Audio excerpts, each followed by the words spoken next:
Hi, I'm Isabelle Lambert. And I'm Eugenia Oganova. We are a company called Energy Pulse. And right now we're going to be talking about the energy of honor versus the energy of negative pride. So to define honor, we would like to define it as dignity plus presence of self plus love. These three combined allow us to have a fullness inside, right here in the solar plexus, a sense of deep inner fullness so that our self can grow through the energy of feeling like we have this quality called honor. Negative pride is the absence of the presence of self, of love, and also of dignity. In the case of negative pride, the ego has to poof itself up and project its energy outward because it is foundationless. It doesn't have a bottom line that is stable and dependable. And then it has to constantly renew its arrogant position over and over and over because it doesn't have a true foundation. So there are reasons for why we get into this negative pride, and one of the main ones that is probably the most common one is destructive competition. You know, we always compare ourselves to other things. This is part of how we learn to self-define, but it should not have to affect the sense of self and the inner value. When it starts to affect that inner sense of self and value, that means it becomes a destructive competition. So that would be one of the reasons how we end up in the negative pride. Another reason, of course, is the false significance. When we make ourselves artificially significant by having to push somebody down or to put somebody on a pedestal. And the third reason, which probably is obvious, is lack of love. When there is not enough energy of love, we do not feel connected to the outside world, so we become separated, we close our heart, we can't feel what the rest of the world is feeling, and that would definitely be a way how we end up in negative pride. So to recognize when you're in the position of negative pride, one of the key factors would be to know that you feel that you have to be better than another person.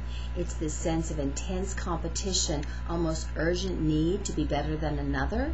And another example would be if you over-focus on yourself. That's called narcissism. If you over-focus on yourself, you're really not in tune with what's going on around you. You're not letting yourself be influenced by other people's opinions and views. You're having to protect and hone in on just your position and having to defend it at the expense of your own love. Yeah. And another way how we can notice that we're in that mode would be if we're telling other people what to do.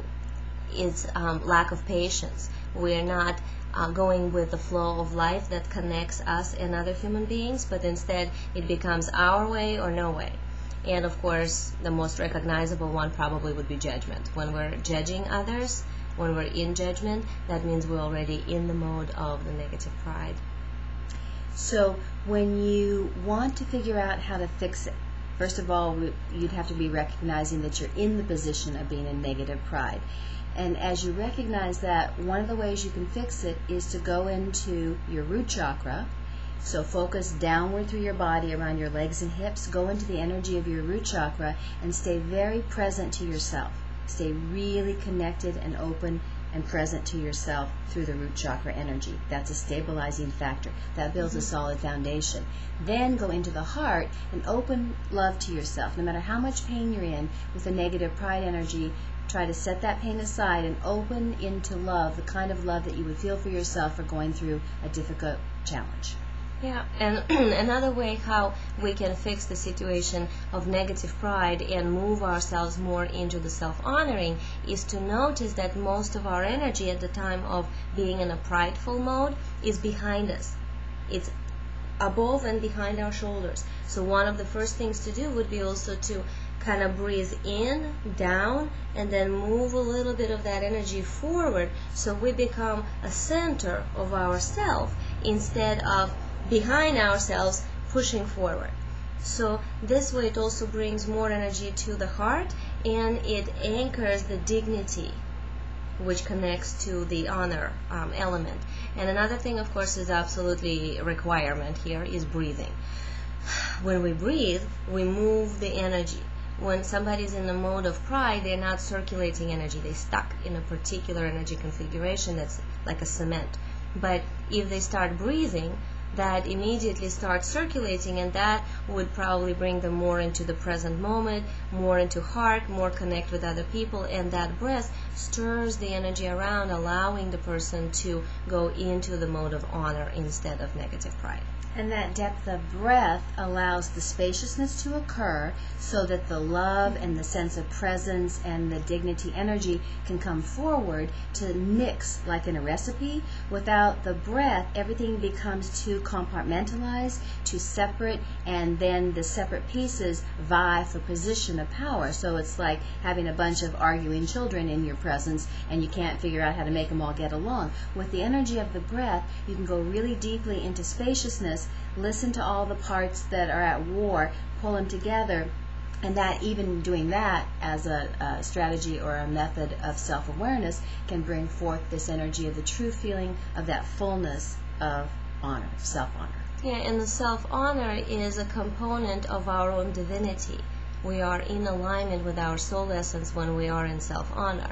And pride is more of an artificial setup that ego came up with.